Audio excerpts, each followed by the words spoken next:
ப்ரெக்னன்சியில் haemoglobin level வந்து கரெக்டாக maintain ஆகணும்னு சொல்லி இந்த சோறொட்டியை தாங்க அதிகம் வச்சு கொடுப்பாங்க. ஆனால் அந்த சோறொட்டி தான் கிடைக்கவே கிடைக்க மாட்டேங்குது. அதுக்கு என்னமோ சீசன் போல் இப்போ என்னென்னா தங்கத்துக்கு கூட இவ்வளோ டிமாண்டாக இருக்குமான்றது தெரியல. இந்த சோறொட்டிக்கு அவ்வளோ டிமாண்டாக இருக்குது. எப்போ போனாலுமே சோறொட்டி கிடைக்கவும் மாட்டேங்குது. சோறொட்டி கிடைக்கலன்றதை விட அதை எப்படி பண்ணி சாப்பிட்டாலும் எனக்கு பிடிக்கல. ஆனால் என்ன பண்ணுறது, ஹீமோக்ளோபின் லெவலை வந்து கரெக்டாக மெயின்டைன் பண்ணணும் அப்படின்னு சொல்கிறாங்க. எனக்கு வந்து இப்போ 8 months ஸ்டார்ட் ஆகி 6 days ஆகுது. டெலிவரி பெயின் நினச்சி பயப்படுறதா இல்லை குழந்தை பிறக்க போதுன்னு சந்தோஷப்படுறதானே தெரியலை. நம்ம பாட்டுக்கு இருப்போம். ஆனால் அவங்களுக்கு அப்படி ஆயிடுச்சு, இவங்களுக்கு இப்படி ஆயிடுச்சு, பிளட் லெவல்லாம் கரெக்டாக தான் இருக்கும், ஆனால் லாஸ்ட்டில் பிளட்டே இல்லைன்னு சொல்லி பிளட்டே ஏற்றணும் அப்படின்லாம் சொல்லுவாங்க. அப்படின்னு நிறைய பேர் சொல்லி பயமுறுத்திடுறாங்களா.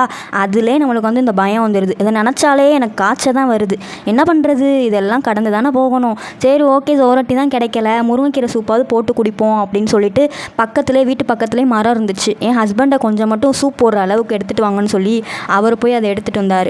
ஏன்னா நான் ஸ்டார்டிங்லேருந்து சோறொட்டி சாப்பிட்டதை விட இந்த முருங்கைக்கீரை சூப்பை தான் நிறையா சாப்பிட்டேன். அதனால எனக்கு ஸ்டார்டிங்லேருந்து இப்போ வரைக்கும் ஹீமோக்ளோபின் லெவல் வந்து கரெக்டாக தான் இருக்குது அப்படின்னு சொல்லியிருக்காங்க.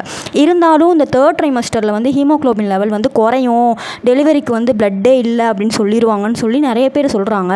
சரி ஓகே, நம்ம ஸ்டார்டிங்கில் என்ன ஃபாலோ பண்ணோமோ அதவே ஃபாலோ பண்ணுவோன்னு சொல்லிட்டு நான் அதிகமாக குடிக்கிறது இதை தான். நீங்களும் ட்ரை பண்ணி பாருங்கள்.